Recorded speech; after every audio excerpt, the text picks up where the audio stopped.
అందరికీ నమస్కారం అండి. ప్రజెంట్ మనం ఈరోజు ఆంధ్రప్రదేశ్లోని ఏదైతే ఉందో మనం ఈ హిందూపురం అనే ఊర్లో అయితే రావడం జరిగింది.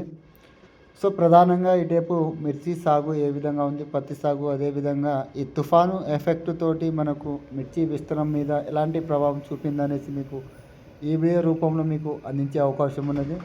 సో ప్రజెంట్ మనం హిందూపురం నుండి డైరెక్ట్గా ఏదైతే ఉందో మిర్చి యొక్క ఫీల్డ్ మీద వెళ్తూ ఉన్నాం. సో ప్రజెంట్ లొకేషన్ ఈ విధంగా అయితే ఉన్నదండి. సో ఎవరైతే మన ఛానల్ని మొదటిసారిగా చూస్తూ ఉంటారో సో ఛానల్ని సబ్స్క్రైబ్ చేసుకోండి.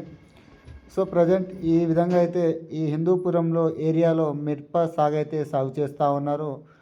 ఏదైతే మొన్న తుఫాను ఎఫెక్ట్ తోటి మనకు మిర్చి మీద ఒక 50 నుండి 60% మేరకు దిగుబడులు అయితే తగ్గడం జరిగిందనేసి రైతు అయితే మనకు చెప్పడం జరుగుతూ ఉంది. సో అదేవిధంగా మనకు మొక్కలు లేపిన చోట ఎక్కడైతే ఉందో ఆ ఏరియాలో నీళ్ళ స్టోరేజ్ అయ్యి ఒక విల్టు అదేవిధంగా ఈ బూజు తెగుళ్ళు వ్యాప్తి అయితే విపరీతంగా అయితే పెరుగుతూ ఉన్నది. సో కొంతవరకు మనకు నీళ్ళ స్టోరేజ్ ఎక్కడైతే ఆగకుండా మనకు ఉంటాయో ఆ ఏరియాలో మాత్రం మిర్చి సాగు అయితే చాలా బాగుందనేసి రైతు అయితే చెప్పడం జరుగుతూ ఉంది. సో ప్రధానంగా మనకు ఇప్పుడు వచ్చేటువంటి మిరప సాగులో వచ్చేసి జెమినీ వైరస్ అదేవిధంగా ఈ వేరు కుళ్ళుడు అదేవిధంగా బూజు తెగుళ్ళు అనేసి ప్రధానంగా కనిపిస్తూ ఉన్నది.